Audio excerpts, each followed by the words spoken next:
के चाटी के अमर हो जा। अरे तहरा बहनी के गाड़ी में नु खेसाइला के लंड पेलो बा काश कह तारा शर्त नहीं कि पवन सिंह के चाट के अमर हो जा। ए शर्त नहीं तो तू के चटबा हमर सही पकड़े हैं।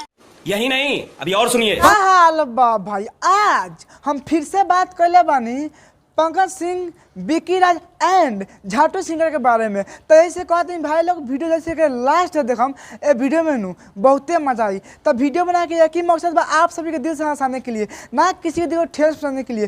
तो बिना कोनो लाला लहसुन के नू आज के पहल स्टार्ट कर जाओ। लहंगा उठा के सैया दन दन कह रहले बाह रे तहरा बहनी के नू बोका से पहले बाह का भौजी कहतिया कि सैया लहंगा उठा के दन दन करेला। ए भौजी तो सब माल गिर जात होई।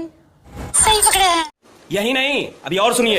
सखी रे लहंगा उठा के सैया दन दन कह रहले। भौजी तू का चाहता रू ना हमरा के बतावा तू का चाहता रू कि तहार भाता आवे आ लहंगे में पेल दे बस तार घरे छिला जाओ ना। एक बहन जो बात सुन लो कैसे कहतिया कि लहंगा उठा के भतार हमर दंदन करता। ए भौजी ता तो खुश रहे के चाहे नू कि तहार भतार दंदन करता। कितना कोना भतार नू छू के छोड़ देवला। मादरचोद उसको जाके बोलना, मुझे क्या बोल रहा है। जिया पर चढ़ के सखी तोरे दूरे गति। अच्छा तहरा देह पर चढ़ के तहार दुर्गति करता। ए भौजी उ का करता हो अपन खोल के सोते पेल देता का ना। एक बहन चोद बात सुनो कैसे कहतिया कि भतार हमर देह पर चढ़ के दुर्गति करता। ए भौजी त का करो ना का करो बोल ना हिला के तारा मुँह पर गिरा दो मैं चाटे लगबू। मजा आया सच में गया दादा ही रे सूते न देहवे सखी मन भरे करले। गड़िया जो खून फेंकत होई रे तोर बहन चोदो। ए भौजी तब बताओ तो भतार का करो देह पर चढ़ के मन भर ना करो त का अलगे से करो कि तारा में जइबे ना करी। सही पकड़े हैं। यही नहीं, अभी और सुनिए। लहंगा उठा के सैया दन दन कह रहले। बारे तहरा बहनी के गाड़ी में गधा के लंड पेलो बा तहार भाता लहंगा उठा के तहार दन दन करता। ए भौजी तो तारा खुश रहे के चाहिए हो कि तो भाता खूब पेलता। कितना कोनो भाता नू उठा के खाली चाटेला और बूढ़ ना भरी।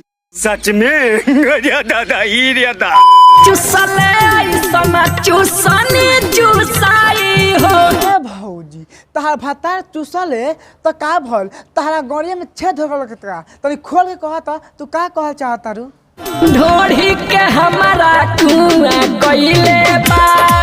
वाह रे वाह तहार भातार चूसले तो तहार ढोरी खाल हो जाए खाल हो गल। ए भौजी तो काम ना कर ओमे नु अब भंटा डाल के ओके भर ले कितना करन ओमे जाई और ओमे पेल के चलाई।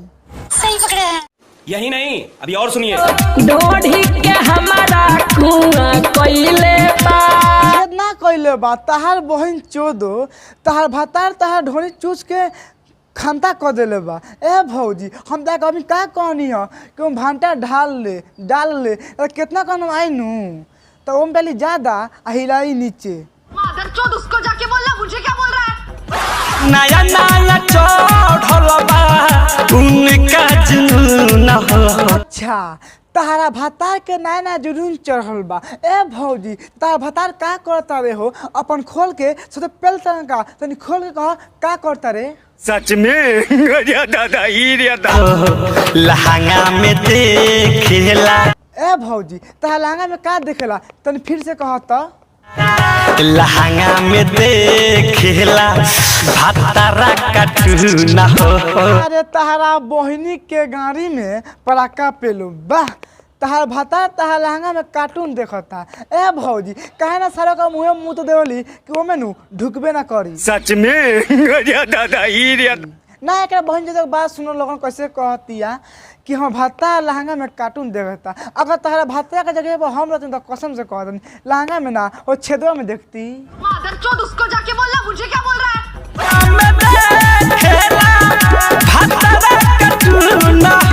गधा कलर ना पेलता तहार बहन चोदो का कहता रू कि तहार भाता लहंगा में कार्टून देखता। तो ए भाई लोग ई बात नू सच बा भौजी के बता नू लहंगा में कार्टून देखता।